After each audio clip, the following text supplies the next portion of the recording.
Hello, Håkon speaking. In this video, I'm going to use my imagination as well as basing my thoughts on the foundation of the Mafia series and fantasize as to how Mafia 4 may actually turn out. I'm going to discuss certain game aspects and new modern game features, largely based on the breakthroughs of Red Dead Redemption 2 and what it brings to the table in regards to new integrations of AAA titles. I'll start this video with discussing rumors and certain leaks regarding this new integration in the franchise, like, for example, the setting, for them to freestyle and try to push my own imagination to the max regarding how I'd like to see the game turn out and what it should feature.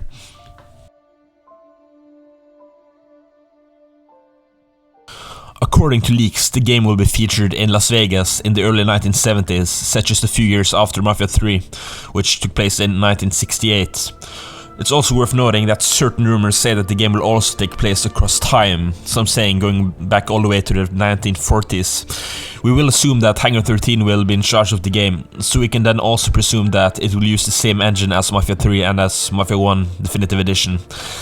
This isn't necessarily a bad thing in that the engine, graphic-wise, looks pretty good, but it does have its faults, which I discussed in my What If Mafia 3 Was Good video. However, if these faults were corrected, having Mafia 3's visuals as a basis with engine fixes, mostly fixing the citizen AI, I am looking forward to a great experience. This is of course given that the engine gets stabilized and that the immersion that Mafia 2 had is implemented. I'll get back to this. To talk about the story and discuss whether or not a canon Mafia continuation will be featured. The thing is that Mafia 3 does not have a canon ending, and it didn't follow this direct narrative. So, and spoiler alert, Vito Scarletta and Lincoln can both survive and not survive based on the choices you make.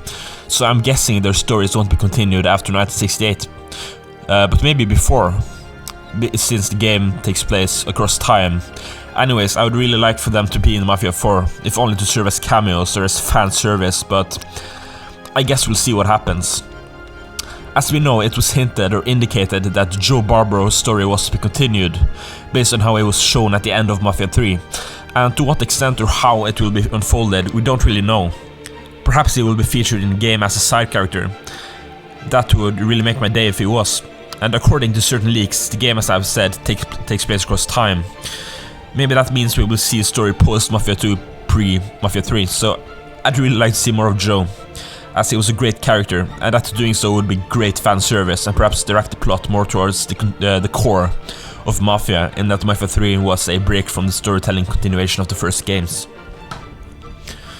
Now, when it comes to my idealized storytelling, I'd really like if, mainly because the heart and soul of Mafia up until Mafia 3 was the storytelling, that there would be a return to a concise main story. Preferable one featuring the Italian mob, as that is what interests me and a lot of others the most. The fact of the rumors that the game would be told across time, that really breaks apart from certain storytelling barriers and therefore holds the potential of a great storytelling perspective. I am really looking forward to seeing what can be done featuring multiple settings.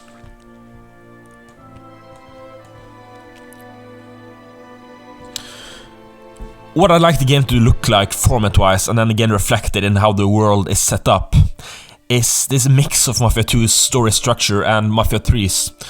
To be frank, both those games went overboard on both sides of the scale, with the city being low on side missions while empty of side missions in Mafia 2, whereas in Mafia 3 it consisted only of side missions. The middle way is often the best recourse, and that is what I envision for Mafia 4. In that the city we are talking about is Las Vegas, there must be implemented this sort of economy system utilizing casinos, but this of course needs to be balanced to some degree, and this can be done through an excess of side missions which you can indulge in to your degree based on accumulating money, which you then can use in the casinos and either go big or not. Although this feature of course shouldn't be emphasized too much, in that would implement this imbalance from game to game. As we're talking about the future of gaming here, I thought it'd be fitting to then talk about what future games can learn from Red Dead Redemption 2. And here side activities plays a large part. What Red Dead Redemption 2 did well, and that future games can learn from, is making it so that side activities aren't mandatory, but are done so well that you yourself want to finish as much of them as possible. with taking part in the game world. What really defined Red Dead Redemption 2, as we perhaps can say in unison, is immersion.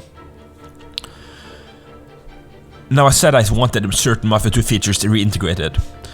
What I mean about that is that what really made Mafia 2's open world work for me was how immersive your interactions with his citizens were. When you went into a store to buy a suit, not only did you have the ability to do so, but you interacted with the shopkeepers, you made certain small talk, and not only did this immerse you into the world, but gave you a certain connection to the protagonist, in Mafia 2 that being Vito.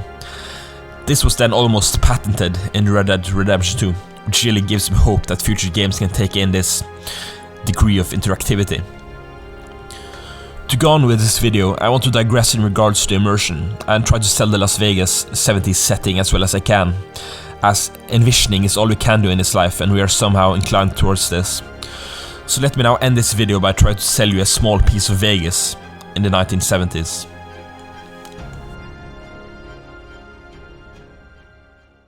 Where's Georgie?